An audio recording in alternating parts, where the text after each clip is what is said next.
Exercice 53, page 306. Donc vous avez dans cet exercice un tableau avec les performances de deux coureuses du 100 mètres qui sont toutes exprimées en secondes. Donc vous avez les 14 dernières performances de Muriel et les 14 dernières performances de Kittery. Donc on vous dit de déterminer pour chacune des deux coureuses l'étendue, la moyenne, la médiane, les quartiles, l'écart interquartile et d'arrondir au centième de seconde si c'est nécessaire. Alors pour l'étendue et la moyenne, ce n'est pas utile, mais pour les médianes, les quartiles, on va devoir ordonner la série. Donc j'ai déjà ordonné les séries, donc voici les deux séries ordonnées. Et nous allons du coup pouvoir maintenant faire les calculs que l'on nous demande. Alors on va commencer par Muriel, donc la coureuse dont les résultats sont dans la première colonne, dans la première ligne pour moi, et on continuera ensuite par la deuxième coureuse, donc qui est sur la deuxième colonne, la deuxième ligne pour moi. Alors, pour la moyenne.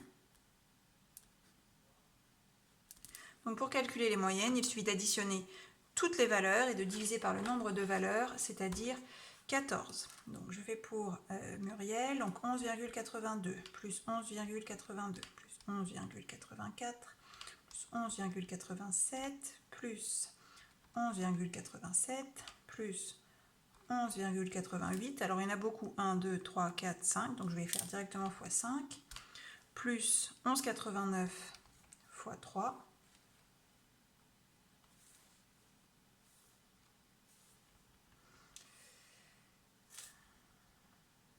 hop, je me suis trompée.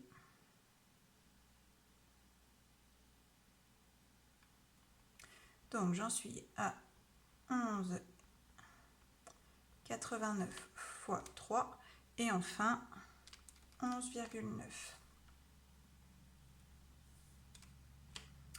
On divise le tout par 14 et on obtient une moyenne d'environ 11,87.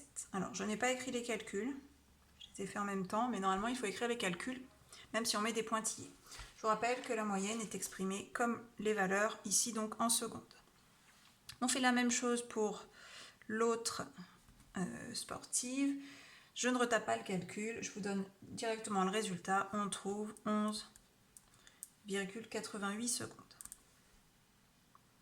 Alors là, c'était pour la moyenne. On me demandait normalement de commencer par l'étendue, donc je vais le faire maintenant.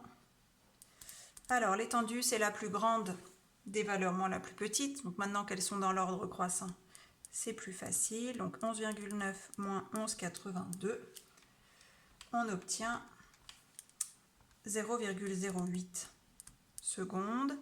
Et pour l'autre athlète, 11,92 moins 11,84, on obtient exactement la même étendue. Allez, passons maintenant à la médiane pour chacune des deux. Donc là, on a ordonné les valeurs pour justement déterminer la médiane. Donc ici, on fait 14 divisé par 2. Donc on va faire deux groupes de 7, puisque 14 divisé par 2, ça fait 7. Donc ici, 1, 2, 3, 4, 5, 6, 7.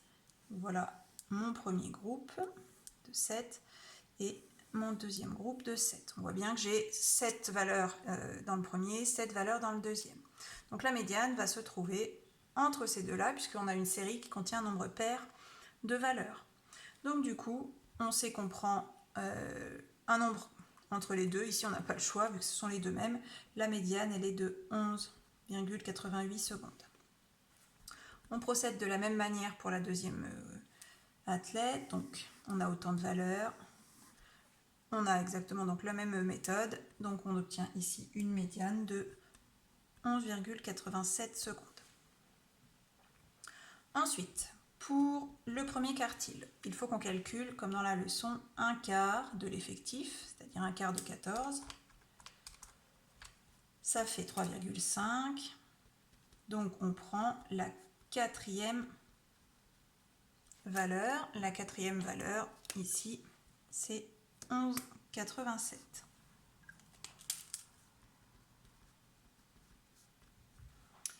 Je fais la même chose pour la deuxième athlète. Donc toujours un quart x 14 fait 3,5. Je prends la quatrième valeur aussi. Donc ici, pour elle, c'est 11,86. Ensuite, on fait pour Q3. Sauf que cette fois-ci, comme c'est le troisième quartile, on calcule 3 quarts de 14, ce qui nous fait 10,5. Donc je prends la 11e valeur de la série. Alors, 1, 2, 3, 4, 5, 6, 7, 8, 9, 10, 11 pour Muriel. Et pour l'autre athlète, 4, 5, 6, 7, 8, 9, 10, 11. On trouve ici un quartile de 11,91 secondes. On termine par l'écart interquartile. Donc je disais, l'écart interquartile pour Muriel, il suffit de faire Q3 moins Q1. Du coup, j'ai oublié de la recopier. Celle-ci, c'était 11,89. Donc 11,89 moins 11,87, 0,02. C'est toujours des secondes. Et pour l'autre athlète, 11,91 moins 11,86, donc 0,05 secondes. Voilà, donc cela va nous permettre de répondre à la question 2, enfin aux questions 2. Donc petit a.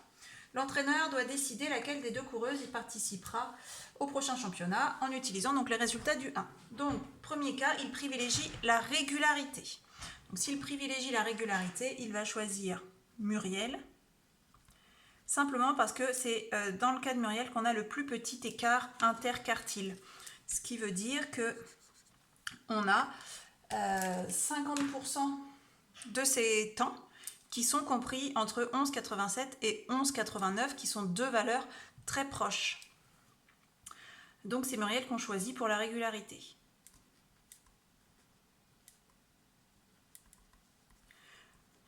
Alors, question B. Si on veut égaler ou battre le record de 11,87 obtenu au dernier championnat. Donc 11,87, ça correspond, si on regarde, au premier quartile de Muriel. Ça veut dire que ce 11,87, on a 25% des valeurs qui sont inférieures ou égales à ce 11,87. Donc Muriel ne bat ce record que dans 25% des cas. Quant à Kitry, ce 11,87, eh bien c'est sa médiane, ce qui veut dire qu'elle le bat dans au moins 50% des courses. Donc on va choisir Kitry pour, si on veut battre ce record. Donc Muriel pour la régularité, car elle a un écart interquartile très petit, et donc ça veut dire que son Q1 et son Q3 sont proches, donc ça indique une certaine régularité. Par contre pour Kitry, pour l'objectif de battre un record, puisque sa médiane étant de 11,87, elle bat ce record dans au moins la moitié de ses courses.